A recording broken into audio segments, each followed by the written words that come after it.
guys, so welcome back to the channel. This one is kind of personal for me. If you've been around here for a while, then you already know, you probably saw the video I just made about it. Tron Legacy is my favorite movie of all time. It's the reason I do this little movie review channel. The reason I love movies, the reason the whole channel exists. You know, that film, the music, the look, the world, it all really hit for me at the same time as a kid. And so when I talk about Tron, it's not just a franchise for me, it's that feeling. And so after 15 years, we finally get Tron Ares, starring Greta Lee, Evan Peters, and Jared Leto. And so it meant a lot to me that it was coming back. But before we dive into this plot, I do just want to say this. Tron Legacy may not have been a box office juggernaut, but I feel like for me it became iconic. You know, the visuals, Daft Punk soundtrack, neon blue glow, it's all timeless. You know, I was nervous about Jared Leto leading this one. He's one of those actors that either works beautifully or completely misses, depending on direction. Like, you know, Dallas Buyers Club, pretty great. So that's Suicide Squad, nope, not at all. But when I saw that Greta Lee, love her, was co-starring and Nine Inch Nails was doing the soundtrack, my excitement started shooting back up. I said, okay, I'll hear you out.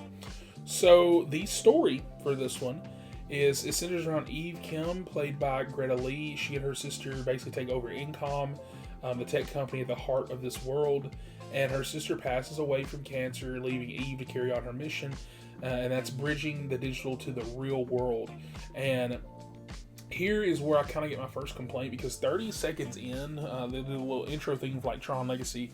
This movie gives a big middle finger to Tron Legacy, because like they basically just straight up ignore Sam and Cora this whole movie. Light spoilers, I guess. I mean, I kind of figured the trailers don't tell you anything. And as far as someone who's waited 15 years to see what happened after that ending, I feel like this is very disrespectful.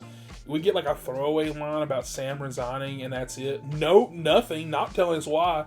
No closure, no follow-up. It's just 15 years you waited. We're not telling you anything. And so, anyways, back to the main plot. Eve and her team are working on a project that can bring digital programs, the grid beings, into the real world. But the problem is that they can only stay outside the grid for about 29 minutes before de-resolution. And that's where Ares, played by Jared Leto, comes in, because he's an advanced AI program, part of the Dillinger Corporation experiments, and he's one of the few programs capable of functioning in both worlds. Meanwhile, that Dillinger Corporation, led by Evan Peters as the villain, who just wants tech for war. He's like weapons, soldiers, domination, the usual power-hungry nonsense.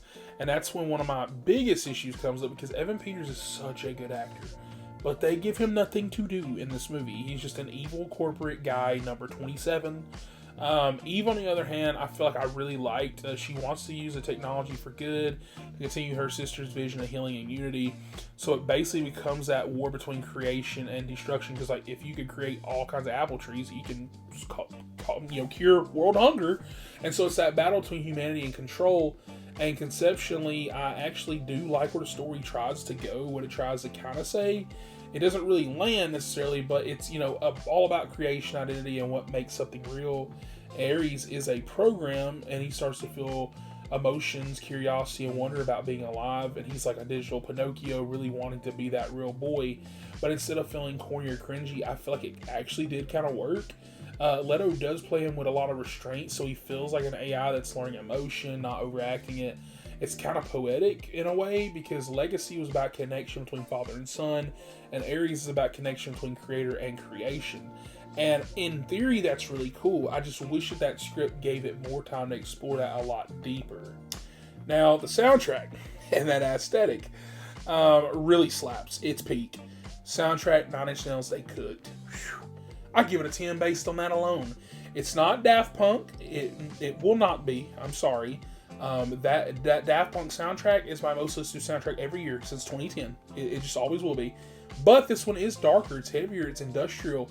If Legacy sounds like a dream of the digital world, Ares sounds like that dream breaking apart, and visually it's stunning.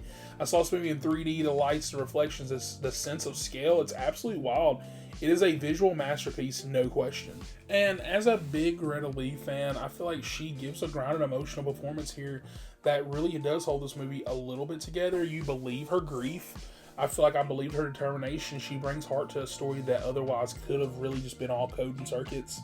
Evan Peters, like I said, is kind of wasted potential. He's menacing enough, but the writing just doesn't really let him go anywhere or do anything. And Jared Leto is surprisingly solid. I actually liked him in this role. He's very robotic, but not lifeless necessarily. And when Ares starts developing empathy and wonder, it feels earned. It's not cringy. It's actually, kind of beautiful in a way. And that leads to the action scenes. So they are very stylish as hell. The light cycle chases are back, and they look better than ever. The de-resing effects are top notch. But some sequences use a little bit too much slow-mo for my taste. It breaks that rhythm a bit. It's still visually jaw-dropping. It's just, I wish they were a little bit more faster, more kinetic. Kind of like the Legacy fights, really. The world does design, the design of the world does evolve the Tron aesthetic without abandoning it necessarily. It feels kind of supernatural, like in that Steps got harsher neon, and it feels like Legacy kind of grew up. It got cynical, right? And I feel like where it fails is that the story just feels incomplete. It does it on a cliffhanger, basically. It's not like a cliffhanger, like, oh my god, but it's like, it's a tease. And then you get a mid-credit that teases something even bigger. And I'm just kind of sitting there like, after 15 years, you're going to make me wait again for something that's probably not going to come. I feel like the movie just doesn't expand the mythology the way that Legacy did or was trying to. And for a franchise built on innovation, I feel like that's kind of disappointing because, they've kept doing like that, look, remember this? Way too many times. It's like, you don't need to keep showing me that Salmon Korra picture. I feel like either bring them back or just move on at this point respectfully. And I will say this though, final thoughts. Despite all my gripes, like I said, I didn't hate the movie. I actually liked it enough just to say it's fine. I don't think it's amazing or groundbreaking, but it's fine. If you're a Tron fan, you'll appreciate the visuals, the music, the occasional nostalgia hits. But if you love Tron Legacy as deeply as I did, you might walk out feeling a little hollow. I talked to a couple people. One dude actually worked at the theater, and he didn't like it at all. But I do feel like this is a worthy attempt. It's just, the way I kept putting it with the trailer is that it's gorgeous, emotionally muted, and technically thrilling, right? But while Tron Legacy felt like somebody had made, like something kind of like a love letter to cinema, like it eats and breathes science fiction or whatever, this feels very like cookie cutter, like we've got to put out a movie.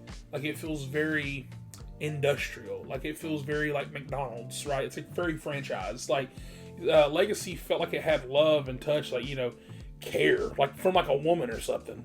And like this feels like some fucking dude came up in there and grabbed that motherfucker and just like bit it off the bone, right? I don't know. I'm sorry about this analogy, but you know what I'm saying. I just feel like this does feel like there's like a lot of love, right?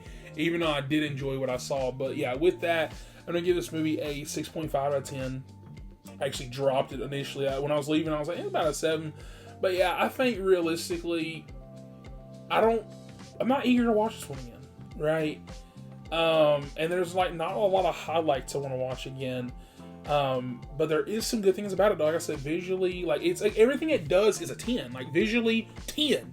Action, like a 9, actually, like a 9. And then it's like, man, music 10. But dude, like that story drops it. Those characters drop it. Like it's like plot, right? Like it's like if this was like a reboot, I guess I could grade off that. But no, it's a sequel.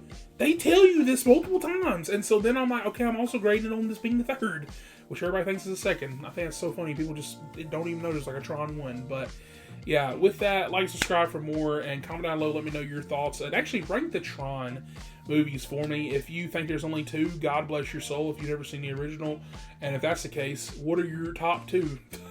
But yeah, let me know, and with that, I'll catch you guys on the next one.